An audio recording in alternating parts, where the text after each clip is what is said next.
अस्सलामुअलैकुम स्टूडेंट। ठीक है जी, welcome to my YouTube channel study tube educational to.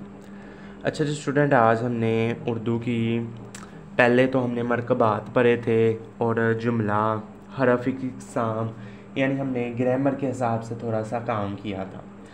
तो आज की इस वीडियो में भी हमने ग्रामर के हिसाब से थोड़ा सा काम करना है, जिसमें सबसे पहला जो हमारा टॉपिक आता है वो हमारे पास है इल्मे बयान। ठीक है जी, इल्मे बयान होता क्या है? ठीक है जी, इल्मे बयान किसी चीज़ को बयान करना, यानी इल्मे बयान से मुराद ऐसा इल्म जिसके ख़वात व ज़वाबित जानने के लिए एक बात या मज़मून को कई तरीक़ों से बयान किया जाता है। समझे कि एक हमारे पास कोई चीज़ है, मज़मून है, हम उसको ख़वात व ज़वाबित उसकी अहमियत को बताने के लिए मुख्तलिफ़ तरीक़े इस्तेमाल करते हैं, मुख्तलिफ़ अंदाज से उसको बताते हैं, तो वो हमारे पास इल्मे बयान कहलाता है। ठीक है जी, जिस तरह कि एक फूल का मज़मून हो तो 100 रंग से बांधो। ठीक है जी, एक फूल का मज़मून हो तो 100 रंग से बांधो, यानी किसी बात को समझाने के लिए कोई तरीका हम इस्तेमाल करते हैं। कोई भी, मैं भी एक चीज़ को समझा रहा हूँ, कोई तरीका मेरा भी समझाने का, उस तरीके को हम इल्मे बयान कहते हैं। ठीक है जी, इल्मे बयान तशबीहा, इस्तारा, मजाज, मरसला, कुनैया पर मुश्तमिल होता है। ठीक है जी, तशबीहा, इस्तारा, मजाज, मरसला, कुनैया मुश्तमिल, इन तमाम चीज़ों पर मुश्तमिल होता है। ठीक है जी, इल्मे बयान।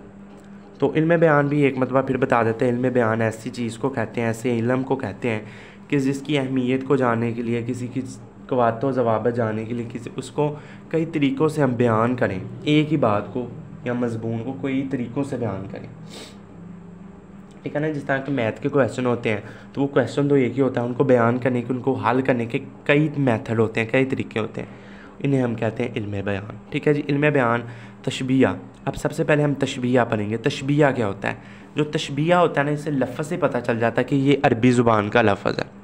ठीक है जी, तशबीहा अरबी ज़ुबान का लफ्ज़ है, जिसका मतलब मुशाहबत पैदा करना, एक चीज़ को दूसरी चीज़ के मानद करार देना। ठीक है ना, एक चीज़ है, कोई एक चीज़ है ना, उसको दूसरी चीज़ के उसके जैसा करार देना कि ये एक चीज़ है भाई, ये दूसरे जैसे है। ठीक है जी, इसमें ये खूबी है तो उसमें भी वो खूबी है। ठीक है ना, इसमें तशबीह अरबी ज़ुबान का लफ्ज़ है, जिसका मतलब मुशाहबत पैदा करना, मुशाहबत करना, एक चीज़ को दूसरे के जैसा बनाना। ठीक है जी, जिस तरह कि इल्मे बयान के इस्लाह में ये एक चीज़ को किसी मुश्तरक खूबी के बिना पर, वही मैंने बताया कि दोनों में कोई मुश्तरक खूबी हो, उनकी बना पर एक चीज़ को दूसरी चीज़ के साथ तशबीह देनी, यानी उसको मुशाहबत करार देना, उसके जैसा करार देना, वो हमारे पास तशबीह कहलाता है। ठीक है जी, तशबीह के लिए ये लाजमी शर्त है, किसी चीज़ से तशबीह दी जाए उसमें वो खूबी मसला तौर पर ज़्यादा हो। जिस किसी चीज़ को खूबी देनी है ना, उसमें वो ज़्यादा हो वो चीज़। ठीक है ना, इस जुमले, इस चश्मे का पानी बर्फ़ की मामांद ठंडा है, इस चश्मे का पानी उस चश्मे की मामांद ठंडा है।